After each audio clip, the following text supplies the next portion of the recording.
Nakatanggap ng maagang pamasko si VP Binay matapos kasi ang siyam na buwan. Nag-number 1 ulit siya sa survey. Iruin mo yun, pero mga kalaban niya mukhang dead ba lang sa muling pag-angat ng Vice Presidente.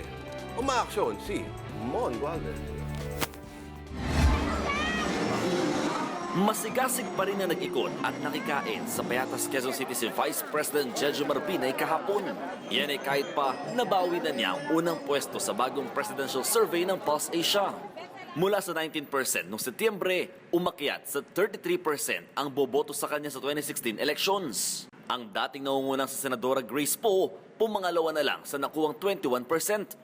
Statistically tied sila sa ikalawang pwesto ni Davao City Mayor Rodrigo Duterte na may 23%. Bumaba naman sa pang-apat ang manok na administrasyon na si Mar Rojas, habang pang-lima sa Senadora Miriam Defensor Santiago. Marso ng taong ito nang huling manguna sa presidential survey ng Pulse Asia si Binay.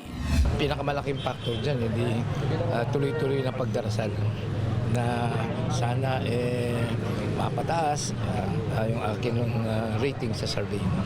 Sa kabila ng pangunguna ni Vice President Binay sa pinakahuling Pulse Asia Survey, hindi raw titigil ang kampo ng pangalawang Pangulo sa pag-iikot sa iba't ibang bahagi ng bansa para patuloy na manuyo, lalo na ng mga senior citizen. Isinagawa ang survey mula December 4 hanggang 11. Para sa political science professor na si Edmund Tayaw, mahalagang tignan ng petsa kung kailan ginawa ang survey.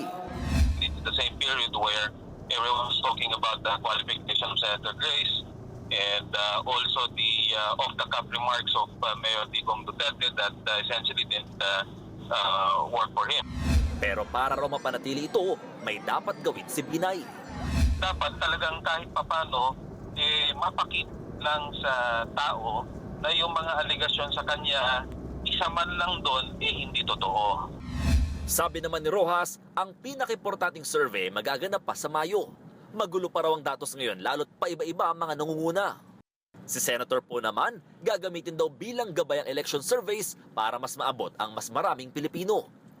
Ayon sa kanyang running mate na si Senator Chis Escudero, napunta kay VP Binay ang suporta para kay Senator Po. Magte-taper off naman yung mga surveys habang papalapit ang eleksyon dahil unti-unting nagdedesisyon ang ating mga kababayan. Pangalawa, hindi rin may kakailan nakaapekto yung dalawang disqualification orders ng COMELEC 1st at COMELEC 2nd Division na hopefully pag pumabor kay Senator Grace ang Korte Suprema, mababawi din naman yun.